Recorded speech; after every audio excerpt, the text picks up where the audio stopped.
ये कहानी कुछ महीनों पहले ही विधवा हुई कमला की है।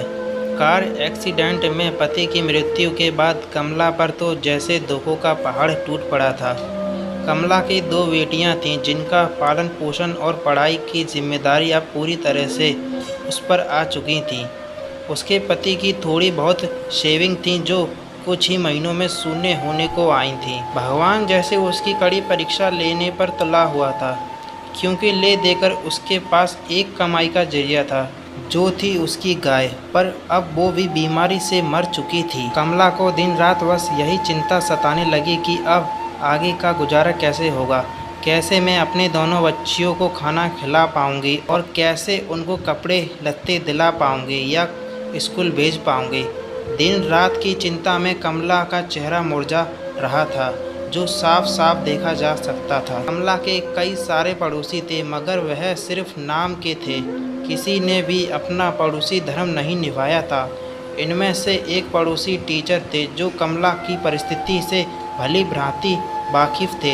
एक दिन इस टीचर ने कमला को अपने पास बुलाया और समझाया, देखो कमला, कुछ दिनों के लिए अगर मैं तुम्हारी मदद कर भी दूं तो भी तुम्हारा कोई भला ना हो पाएगा। अगर तुम्हें अपनी परिस्थिति बदलनी है तो तुम्हें खुद ही इसमें बदलाव लाना पड़ेगा। कमला ने बड़ी निराशा भरी आवाज़ में पूछा, भला मैं क्या कर सकती हूँ? मेरे पास तो कोई नौकरी भी नहीं है।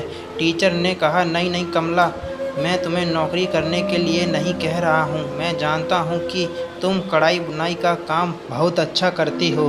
बस इस काम में अपना मन लगा दो। जितना ज़्यादा कर पाओगे उतना यह काम करो। इसके अलावा तुम बाकी फालतू के खर्चे जैसे कि चाय का खर्चा कम कर दो। इसकी वजह तुम लोग दलिया का पानी उबाल कर पी सकते हो। इससे चाय से होने वाले नुकसान से भी बचोगे और दलिया का पानी जो सेहत के लिए अच्छा होता है, यह तुम्हें और कई बीमारियों से बचाएगा। और इस तरह तुम थोड़ा थोड़ा पैसा बचाकर अपने लिए फिर से गाय खरीद सकती हो और अपनी रुकी हुई जीवन की गाड़ी को आगे बढ़ा सकती हो।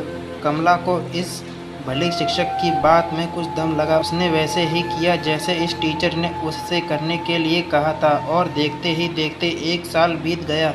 साल के अंत में कमला के पास इतने पैसे बच गए कि वह एक गाय खरीद सके। दोस्तों, ज़िंदगी में सुख दुख उतार चढ़ाव आना बहुत ही सहज बात है। सुख आने पर हमें होश में रहना चाहिए और दुख आने पर हमें अपने आप को संभालते हुए उससे निकलने का रास्ता ढूंढना चाहिए। बस इसी तरह जीवन आगे बढ़ता है।